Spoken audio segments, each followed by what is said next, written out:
আজকে তোমাদের এমন একটা ঝাড়খণ্ড দেবো যেখানে গেলে এরকম ভিউর সাথে পেয়ে যাবে বাচ্চাদের পার্ক। আর লোকেশনটা তো অবশ্যই বলবো, শুধু ভিডিওটা শেষ পর্যন্ত দেখতে থাকো। তো সেখানে যাবো বলে আমি আর আমার দুটো ভাই বেরিয়ে পড়েছি। কিছুক্ষণ বাইক চালানোর পর কিছু এরকম ভিউ দেখতে দেখতে চলে গেছিলাম সেই জায়গাটিতে। আর এখানকার ভিড়টা দেখে তো বুঝতেই পারছো কিরকম জায়গা। যারা রিলস বা অন্য কিছু ফটোগ্রাফার তাদের জন্য এই লোকেশনটা পুরো পারফেক্ট। যাই হোক, ভাঁট বকা শেষ করে এক জায়গায় এসে ফটো বা ভিডিও শুট করার জন্য দাঁড়ালাম। এখানে দাঁড়িয়ে ক্যামেরার সামনে খানিক ক্যালি মারছিলাম। ক্যালি মারা হয়ে গেলে তার সাথে কিছু ফটো আর ভিডিও শুট করছিলাম। ভিডিও শুট করতে করতে চোখ পড়লো পার্কের দিকে, সেই জন্য পার্কের দিকে যাচ্ছিলাম। আর তখনই দেখা হলো এই ছাপড়িদের সাথে।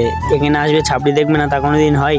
এই ছাপড়িরা প্রত্যেক জায়গায় আছে। তো কিছুক্ষণ হাঁটার পরে পার্কের এখানে চলে এসেছি। আর পার্কে এসে প্রথমেই চোখ পড়লো এই জায়গাটার উপর। যারা সিনেমাটিক ভিডিও বানাতে যাও তাদের জন্য এই জায়গাটা পার্ক। এখানে ঘুরতে ঘুরতে কখন সন্ধ্যা হয়ে গিয়েছিল বুঝতেই পারি, সেই জন্য বাড়ির দিকে যাচ্ছিলাম। চলো তাহলে এখন লোকেশনটা বলা যাক। যারা তালবেড়ের দিক থেকে যাবে তারা তালবেড়ের ব্রিজটা পার হয়ে ডান সাইডে একটা রাস্তা চলে গেছে, ওই রাস্তার দিক দিয়ে গেলেই পেয়ে যাবে। তো গাইস, আজকে ভিডিওটাই পর্যন্ত। যদি ভিডিওটা ভালো লেগে থাকে তাহলে একটা লাইক করে দেবে। বাই, দেখা হচ্ছে কোনো অন্য ভিডিও।